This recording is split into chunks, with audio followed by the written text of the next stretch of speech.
আবারও মুর্শিদাবাদ জেলার সাগরদিঘি ব্লকের সেই শিরোনামে পাটকেলডাঙ্গা অঞ্চল থেকে একেবারে ভয়াবহ অ্যাক্সিডেন্টের খবর উঠে আসছে। কারণ অসাবধানতা বশত রাস্তাঘাটে বেপরোয়াভাবে, যেমন একদিকে চলছিল ট্রাক্টর, গতকালকে দেখিয়েছিলাম বেপরোয়াভাবে মোটরসাইকেল, তার পাশাপাশি বেপরোয়াভাবে টুকটুক চলছে। নেশাগ্রস্ত অবস্থায় টুকটুকের বলি হলো এক 3 থেকে 4 বছরের ফুটফুটে শিশু।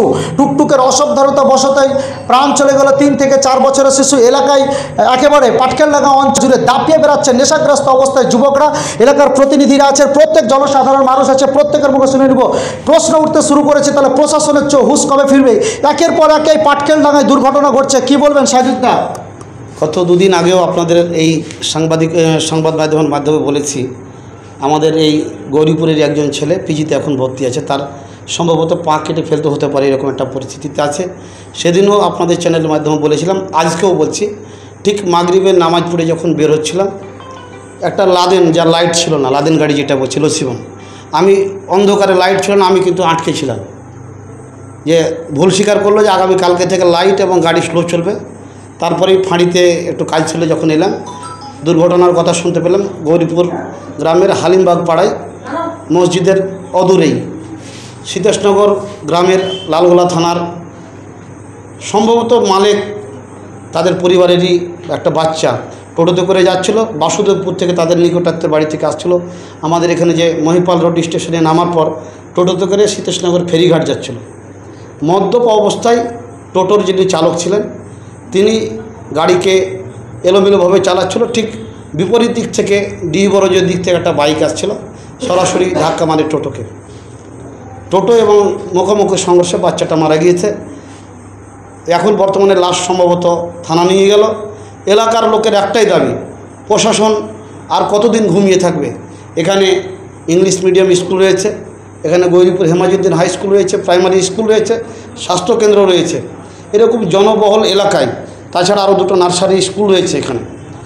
আমরা বারবার দাবি করছি যে আপনারা ট্রাফিকের ব্যবস্থা করুন।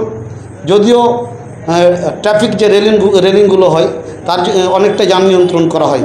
আমরা প্রশাসনের কাছে আবারও আবেদন করছি, নিবেদন কিন্তু খুব বেশি দিন চলবে না। আগামী দিনে সেই আন্দোলন কিন্তু বৃহত্তর হয়। আমরা আন্দোলনে যাচ্ছি না, আমরা প্রশাসনের কাছে এখনও অনুরোধ করছি। অনুরোধ করা মানে কিন্তু আমরা পিছিয়ে থাকি না কোনো আন্দোলন, এটা সাগরদিঘি থানা ভালো করে জানে। আমরা করজোরে অনুরোধ করছি, আগামী সোমবারের মধ্যে যদি না ব্যবস্থা হয়, সোমবারের থেকে স্কুলের ছাত্রছাত্রীদেরকে নিয়ে আমি কিন্তু অনশনে বসবো। বিশেষ করে হুঁকারহাটে মদের ভাঁটি রয়েছে, মদ্যপ অবস্থায় তারা উন্মত্ত হয়ে আসছে। এবং যে গাড়ির লাইসেন্স নেই, টোটো, ট্রাক্টর, বাচ্চা আন্ডার এজের ছেলেরা গাড়ি চালাচ্ছে, লসিমন গাড়ি, ওভারলোড বালির গাড়ি আসছে।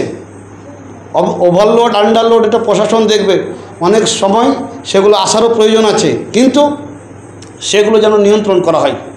সাগরদিঘি থানার কাছে আবার অনুরোধ, আর কত প্রাণ বলি হলে আপনাদের ঘুম ভাঙবে? একবার আপনাদের এই চ্যানেলের মাধ্যমে সাগরদিঘির যারা প্রশাসন রয়েছেন তাদেরকে বলছি, আপনাদের ঘুম কবে ভাঙবে? আপনারা তো শীত ঘুমে ঘুমিয়ে আছেন। আপনাদের কাছে করজোরে অনুরোধ, আমাদেরকে বাধ্য করবেন না আন্দোলনের পথে যেতে। কোথাও কি একটা অতিরিক্ত গতির ফলে এইরকম অ্যাক্সিডেন্টগুলো হচ্ছে? যেহেতু রাস্তা একেবারে ঝাঁ চকচকে রাস্তা।